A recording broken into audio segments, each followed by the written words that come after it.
সেনাবাহিনীকে দেশের মানুষের মুখোমুখি দাঁড় করানোর ষড়যন্ত্রকে যেকোনো মূল্যে রুখে দেওয়ার আহ্বান জানিয়েছেন বিএনপি ভারপ্রাপ্ত চেয়ারম্যান তারেক রহমান। সাংবাদিকদের সম্মানে বিএনপি মিডিয়া সেল আয়োজিত ইফতার মাহফিলে তিনি বলেন, অতীতের মতো আবারও দেশের সার্বভৌমত্বকে হুমকির মুখে ফেলার অপচেষ্টা চলছে।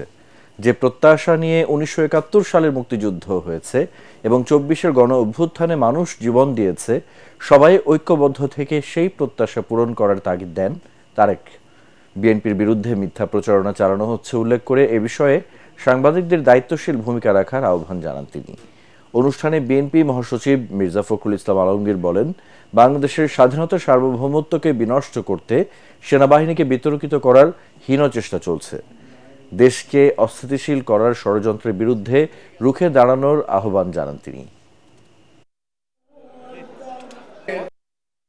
সেনাবাহিনীকে আমরা দেখতে বিতর্কিত করার চেষ্টা করা হচ্ছে, জনগণের মুখোমুখি করিয়ে দেওয়ার চেষ্টা করা হচ্ছে, সেনাবাহিনীকে জনগণের মুখোমুখি করানোর চেষ্টা করা হচ্ছে। আপনি একজন সাংবাদিক হিসেবে, আমি একজন রাজনৈতিক কর্মী হিসেবে আমরা এতটুকু বুঝি যে এটি পিছনে নিশ্চয়ই কোনো ষড়যন্ত্র আছে। আমরা সকলে মিলে দেশপ্রেমিক থেকে মানুষ, আমরা সকলে মিলে যদি সচেতন থাকি, সচেষ্ট থাকি, অবশ্যই আমরা এই ষড়যন্ত্র মোকাবেলা করতে সক্ষম হব।